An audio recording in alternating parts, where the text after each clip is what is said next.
അതുകൊണ്ട് ഒരു മതഭാഷ എന്നൊരു ഭാഷയെ വിശേഷിപ്പിക്കുന്നത് തന്നെ ശരിയല്ല. ഒരു മതത്തിന്റെയോ ഒരു സമുദായത്തിന്റെയോ ഒരു പ്രത്യേക വിഭാഗത്തിന്റെയോ അല്ല ഒരു ഭാഷയും. ഐക്യരാഷ്ട്രസഭ അറബി ഭാഷയെ 6ാമത്തെ ഭാഷയായിട്ട് അംഗീകരിച്ചിട്ടുണ്ട്. ഐക്യരാഷ്ട്രസഭ അംഗീകരിച്ചൊരു മതഭാഷ എന്നുള്ള നിലക്കല്ല, ഒരു സമുദായത്തിന്റെ ഭാഷ എന്നുള്ള നിലക്കല്ല. അതൊരു ലോക ഭാഷയാണ്. ലോകത്ത് ആ ഭാഷ കൊണ്ട് ഒരുപാട് ഉപയോഗമുണ്ട്.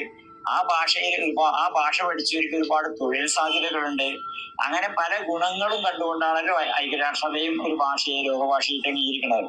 അതുകൊണ്ട് അറബി ഭാഷയെ സംബന്ധിച്ച് തെറ്റിദ്ധരിച്ചിരിക്കുകയാണ്.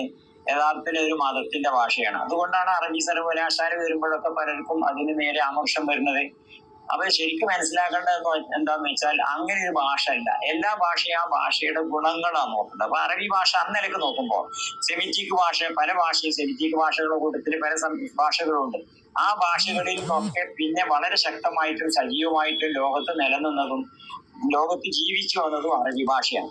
നമ്മളെ കേരളീയരെ സംബന്ധിച്ച് പറയുകയാണെങ്കിൽ കേരളത്തിന്റെ ചരിത്രം അതിന്റെ മൂലഭാഷയിൽ നിങ്ങൾക്ക് വായിക്കാൻ സാധിക്കണമെങ്കിൽ അറബി ഭാഷ പഠിക്കണം.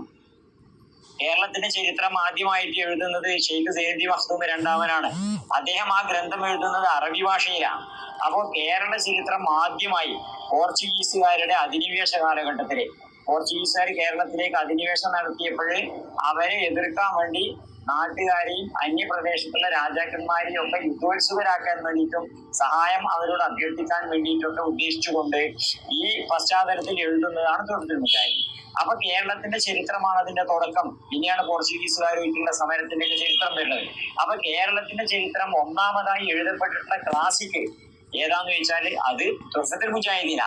ഈ തുഹഫത്തുൽ മുജാഹിദീനെ ആശ്രയിക്കാതെ കേരളത്തിന്റെ ചരിത്രം വായിക്കാനോ പഠിക്കാനോ പറ്റില്ല.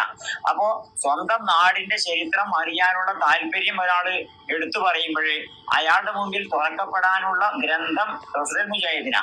ഈ തുഹഫത്തുൽ മുജാഹിദീൻ അറബി ഭാഷയിലാണ്.